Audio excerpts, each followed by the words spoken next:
In today's episode of the Pathmonk Presents podcast, I got a very interesting guest here with me today. I'm with Natasha Berry, and she's heading over as the head of marketing at Coastr. And at Coastr, it's basically an all-in-one vehicle rental management system that has it all encompassed in one solution that makes them unique in the market. And today we want to really, deep dive on Coastr, what it's all about, but also how Natasha is thinking about growth for the company. So welcome to the show. Thanks, Lucas. Thank you. Of course. Yeah. So maybe give us a quick overview. What would you say in your own words is, Coastr all about? Well, Lucas, we all love to travel, right? We plan months and weeks in advance for that perfect trip. The only problem is sometimes when you get a car to take you to that perfect destination, you're stuck in line for ages. You don't get the car that you asked for, or you get slapped with fines that you never or prices or costs that you never signed up for. Our CEO Biswajit Kundu Roy, he also started off like that. He was an avid traveler, both for vacations and for his corporate travels as a consultant. And he discovered that the fundamental problem with car hiring was actually the kind of technology being used. So he, as a tech consultant, decided that he wanted to transform this and help independent operators in a way that would, equip them with new technology tools that would solve the problem not only for them but also the end customer, which is the renter. So Coastr essentially is a all-in-one connected shared mobility platform that automates, simplifies, and powers rental and fleet operations. Today, Coastr is on a mission to digitize the 300 billion shared mobility ecosystem, which includes car rentals, car sharing, flexi leasing, and car subscription solutions. Okay. No, that makes it super clear. Now, what would you say, if you describe a little bit the businesses, is there a certain scale that they need to have, a certain size, from where it makes sense that they're leveraging Coastr? No, absolutely. Any style. So, sorry, any size. Our versatile solution is based on is has been built on the basis that any mobility company can use us. We started off, in fact, Lucas, we started off as a pure rental software, but now we've actually branched out into the other new age channels of mobility, like car sharing, car subscription, and flexi leasing. Basically, any mobility company that hires out their vehicles can use us. So right from short-term vacation rental to medium-term, which is taxi hire, or long-term, which is commercial or car subscription. What Coastr is doing is we've built an intuitive and an innovative solution which offers the complete solution. So right from fixing the operations of a company to attracting new business for them through our white label portals, while keeping their brand identity intact, and also connecting them to various new technologies like remote immobilization, telematics, keyless entry, and also equipping them with ancillary features like maintenance, insurance, payments. So essentially, when you log into Coastr, you don't need any other software. We are a complete end-to-end solution for any mobility company. And how would you say, though people learn about, those people that are working in those organizations, as you were just describing, how do they learn about Coastr? Like, what are sort of the typical channels that you would leverage for growth? Well, as a marketer, I think our bread and butter is how people find us, right? And we're always looking at new ways to to build brand awareness and to actually get leads in so that we can grow our business. We've been in the industry for about 3 years, and we've already grown to 11 countries, 5,000 plus vehicles onboarded. So we've grown very rapidly, and that too during the pandemic, when a lot of things were shut. But because the point is, rental operators as well as now fleet and leasing dealerships, etc., they've all understood that they have to be future ready. And they are seeking out software very actively. So in fact, about 50 to 60% of our potential customers come from internet search. And we're doing pretty well there. We are ranking on the first page for about 11 primary keywords. Mhm. We have a lot of traffic coming in from our social media. I think social media, we're very active. We have the largest, highest number of followers on LinkedIn compared to our peers. And we're also we've in fact attended 15 events in the UK and US in the last 1 year. This was Mhm. the first year, after the pandemic, all the events kickstarted again. And we made it a point to have some presence, whether an exhibiting presence or a presenting or a speaking opportunity. We were there, and we were getting the message across that Coastr is really the next big solution for shared mobility. Very cool. Now, you mentioned that, the online channels the digital channels are key. Like, how do you think about the website? Like, what role does the website play in your own perspective? The biggest, I feel, no matter where the brand awareness comes from, finally everyone is going to come to your website. Whether they see you at an event, or whether they see you on a list at a software listing site, they will eventually come to your website, and that's where they Mm-hmm. make up their mind whether they want to give in a demo, or they want to, put in a request to know more about you. So I think the website is definitely your shop window, right? And the homepage specifically.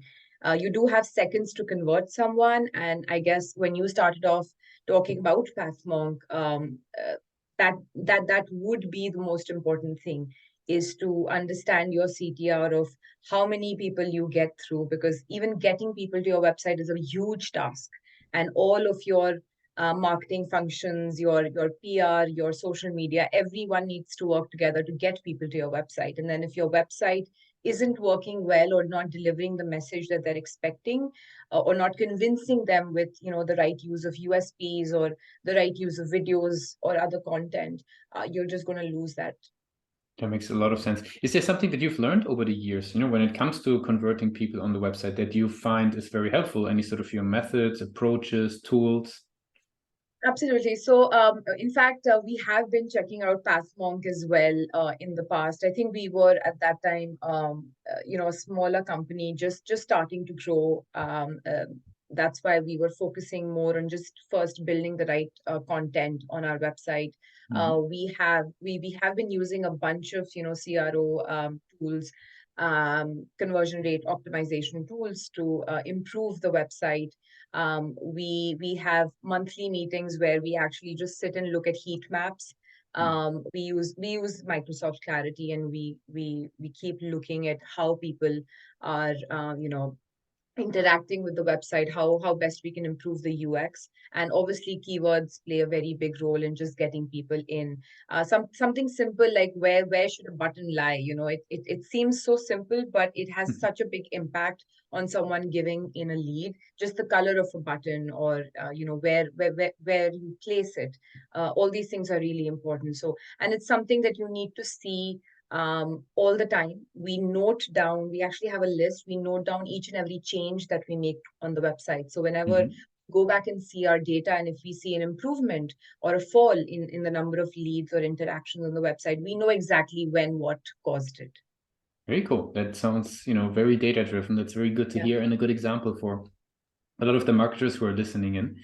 Now, I would like to switch gears a little bit and talk a little bit about your role as a marketer and your journey. Maybe the first thing that I'm curious about, right, with all the content out there that a marketer could educate himself on, and you could read blogs and case studies and whatever, where do you personally like to educate yourself? Oh wow. Okay. All right. So I have a big list. I don't think I can go through everything.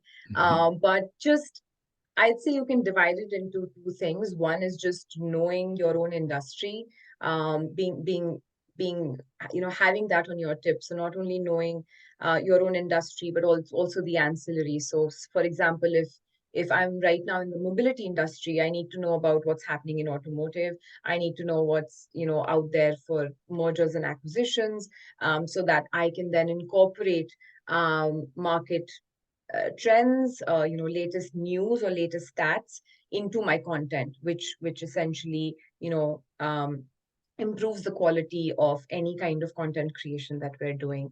When it comes to upskilling, I think there are a bunch of things that I do. I follow a lot of newsletters from across. One of my favorite is Because of Marketing.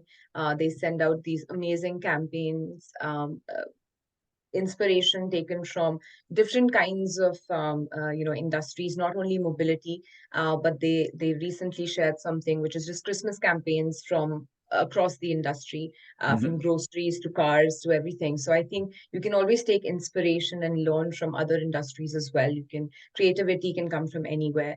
Apart from that, I love following some of the HubSpot tutorials and YouTube videos that they have. They have these really short videos that keep telling you about new trends, or even something small like tutorials on about Canva and how to create good content creation. So we actually keep a log of that, and I keep sharing it with my team as well. Got you. Very cool. I got some rapid fire questions to wrap it up for today. Are you ready for those? They're a bit of a surprise for the guests, but they're harmless. So Okay, all good right. for that. What would be the last book that you read or the last podcast you listened to? Okay, so I'm a very big podcast fan. The last podcast I listened to was the Ezra Klein Show. It's a show led by Ezra Klein, who's one of the key journalists on Vox, and now he's moved to New York Times. So it was actually about the metaverse Hmm. and what the metaverse is evolving into. How are people liking it? How are people maybe not adapting to it as quickly as they did with iPhones, etc.? So it was essentially about different things in the metaverse and different journalists, tech journalists coming in and giving their views. What is one single thing that your company is focused on the most at the moment?